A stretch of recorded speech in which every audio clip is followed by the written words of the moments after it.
బాధించబడుతూ ఉన్న స్థితిలో మనం ఉన్నప్పుడు, ఒకవేళ మన అత్తే మనల్ని బాధిస్తుందా, మన కోడలే మనల్ని బాధిస్తూ ఉందా, భర్త ద్వారానే బాధను అనుభవిస్తున్నావా, భార్య ద్వారానే బాధను అనుభవిస్తున్నావా, కంపెనీలో యజమానుని ద్వారా బాధను అనుభవిస్తున్నావా, ఇంట్లో బిడ్డల ద్వారా బాధను అనుభవిస్తున్నావా?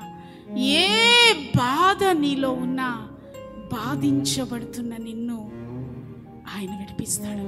Praise the lord. నిన్ను జ్ఞాపకం చేసుకుంటాడు.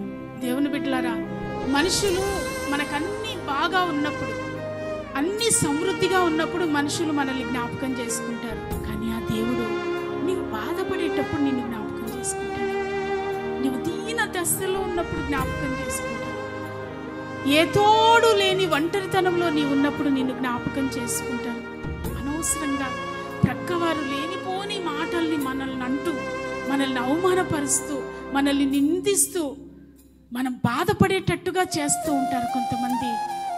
ఆ మాటల నొప్పి వల్ల మనం బాధను అనుభవిస్తూ ఉంటాం కదా, అప్పుడు కూడా దేవుడు మనల్ని జ్ఞాపకం చేసుకుంటాడు. త్రాగుబోతు భర్త విపరీతంగా భార్యని హింసిస్తూ ఉంటాడు. ఆ బాధలో కూడా దేవుడు మనల్ని జ్ఞాపకం చేసుకుంటాడు. Praise the lord, praise the lord.